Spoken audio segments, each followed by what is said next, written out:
This just in from the National Real Estate Cafe with Don Gino and Gino Frontier, where you get your daily dose of real estate market updates. Hey, that was pretty good, Don. Thank you very much. So the best way to get these updates every single day is to text NREC to 58885. NREC to 58885 to get this great information. And today we've got another piece of great information for you. And I love this, Don. This is a great slide. Slam, bam, pow. Thank you, ma'am.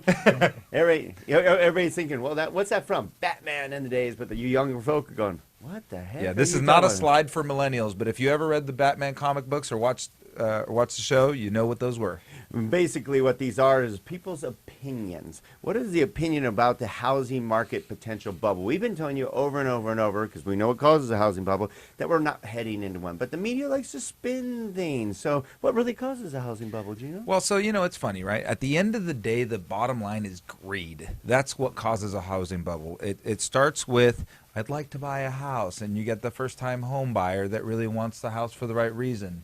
And then they say, oh, values are going up, so then you have investors that make responsible investments and sell the homes for a profit, and everything's nice and responsible. And then it starts picking up steam, and as you see transactions start to happen over and over again, it becomes a Ponzi scheme. That's what ends up happening, Don. Well, basically, like you said, greed. Then speculators come in where they're going to figure on buying a home, and it's going to automatically go up, and they're going to sell a home, plus loose lending. Mm-hmm. We had a lot of that where people are purchasing homes they really couldn't afford.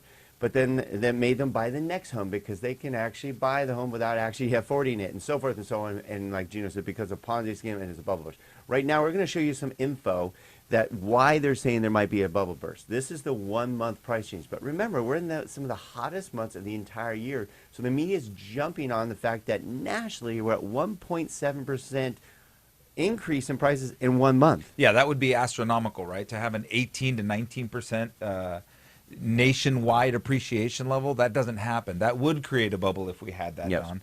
But this is, again, this data is from the best months of the year. If you looked at January, you look at December, February, that whole corner up in the upper right-hand side of the country where we're seeing 2.3 and 3.9 and all that, when it becomes the frozen tundra, that's the worst part of the country. Right, California's only at 0.5%. Yeah. So let's see what some of the experts say. All right, we'll start off.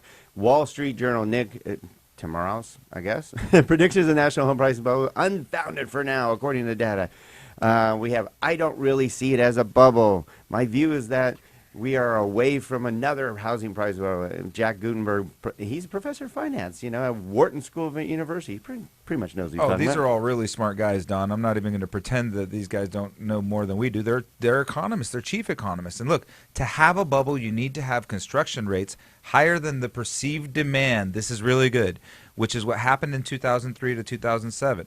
Right now, however, we have the reverse of that. So unless builders are building too much, it becomes supply and demand. This goes all back down to the basics. Right now, there's still too much demand and not enough supply. When you see the tables turn, maybe it'll be different. Hey, look at this next slide. So why have prices been increasing? Boom, just what you said, Gino. Yeah. Boy, he's smart. It's all about supply and demand, and the builders are taking their time with jumping back in the market. We're not going to have an oversupply. So right now we're looking good. It's a great time to buy. We have more, Jonathan Smoke, Realtor.com, chief economist. So does that mean we're in a housing? Nope. That just means what happens when demand increases faster than supply. Now, let's be honest. Yes, we are creating a bubble. That's what we're supposed to do. We're supposed to create a bubble, and it's supposed to burst. Now, the only problem is last time the way it burst was just devastating. But the housing always has a 7 to 10 year cycle. Right. And so we're just expecting that we're going to have another longer cycle because it was so deep, it was so depressed. It took a longer cycle this time to recover.